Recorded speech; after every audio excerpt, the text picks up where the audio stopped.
सुप्रभात। आज हम लोग दुष्यंत कुमार जी द्वारा लिखित साय में धूप गज़ल का अंतिम अंश का अध्ययन करेंगे। 5वां गज़ल है। वे मुतमईन हैं कि पत्थर पिघल नहीं सकता, मैं बेकरार हूँ आवाज़ में असर के लिए। प्रस्तुत गज़ल में कवि ने शोषित के प्रति शोषक को भावुक बनाने की बात कही है, यानी कि जो शोषण कर रहे हैं उनके अंदर भावुकता भरने की बात कर रहे हैं। समृद्ध वर्ग अर्थात शोषक वर्ग को विश्वास है कि वे पत्थर की तरह कठोर हैं। जो समृद्ध वर्ग हैं, जो शोषक हैं, वो पत्थर की तरह कठोर हैं। किसी का दुख या वेदना उन्हें भावुक नहीं बना सकती है। किसी निरीह व्यक्ति की दुख और दर्द जो वेदना है उन्हें भावुक नहीं बना सकती है, लेकिन कवि एक ऐसी आवाज़ के लिए व्याकुल है जिसमें इतना दर्द भरा हो कि पत्थर हृदय भी पिघल जाए। कहा भी जाता है कि कवि जो होते हैं वो हृदय प्रधान होते हैं, वो बहुत ही भावुक होते हैं।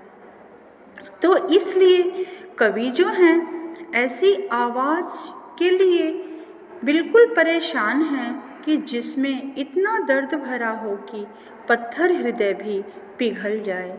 कहने का अभिप्राय यह है कि शोषित वर्ग अर्थात निम्न वर्ग के प्रति भी सहानुभूति व्यक्त करने वाला समाज में कोई व्यक्ति तो हो। कहने का तात्पर्य यह है कि जो शोषित हो रहे हैं, जो शोषण का शिकार हो रहे हैं, उन निरीह व्यक्तियों के लिए भी कोई ऐसा व्यक्ति हो जो उन्हें सहानुभूति प्रदान करे, उनके दुख को, उनके दर्द को, उनकी वेदना को समझे। यहाँ कवि ने समाज के असहाय लोगों की विवस्था का चित्रण इस गज़ल में किया है। इस बात के लिए उत्सुक जान पड़ता है कि कोई तो ऐसा व्यक्ति हो जो अपने दुख से कठोर हृदय समाज को पिघला सके। पत्थर पिघल में देखिए पवर्ड की बार बार आवृत्ति हुई है, इसलिए इसमें अनुप्रास अलंकार है। अब देखिए 6वां गज़ल है। तेरा निजाम है शिल्दे जुबान शायर की, ए एतिहाद जरूरी है इस बहर के लिए। यहाँ कवि ने सत्ताधारी पक्ष द्वारा समाज पर लगाए जाने वाले अंकुश का उल्लेख करते हुए कहा है कि यहाँ जो कवि हैं वो सत्ताधारी पक्ष द्वारा समाज पर लगाए जाने वाले अंकुश का उल्लेख करते हुए कहते हैं कि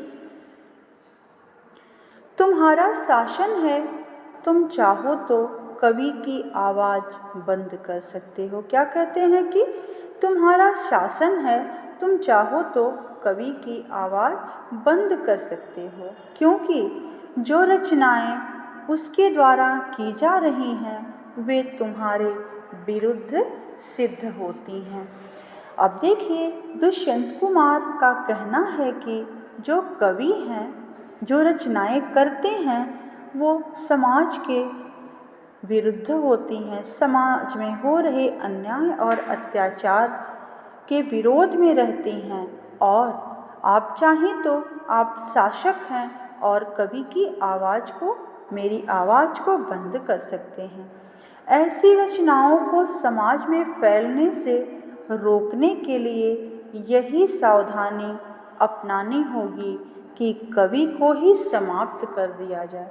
आगे फिर दुष्यंत कुमार जी कहते हैं कि ऐसी रचनाओं को समाज में फैलने से रोकने के लिए एक यही तरीका है, एक यही उपाय है कि उसको क्या किया जाए कि समाज में फैलने से रोक दिया जाए और कवि को ही समाप्त कर दिया जाए।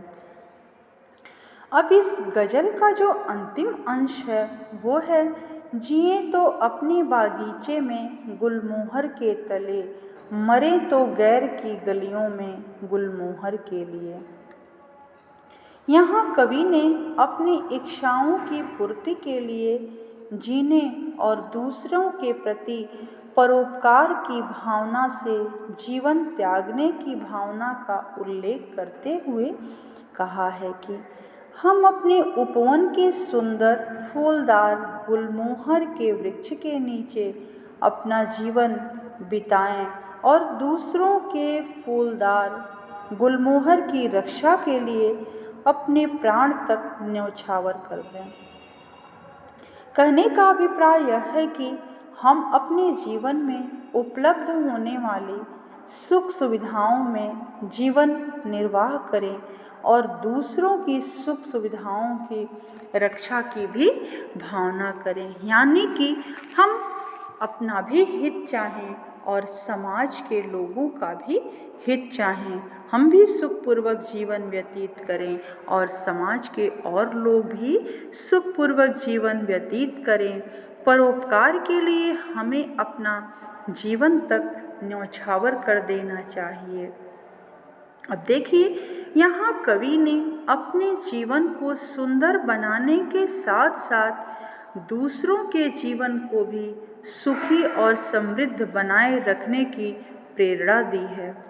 गुलमोहर जीवन की शांति का प्रतीक है।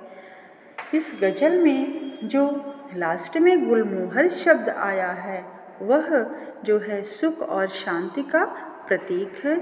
आज ये पाठ समाप्त हुआ और धन्यवाद।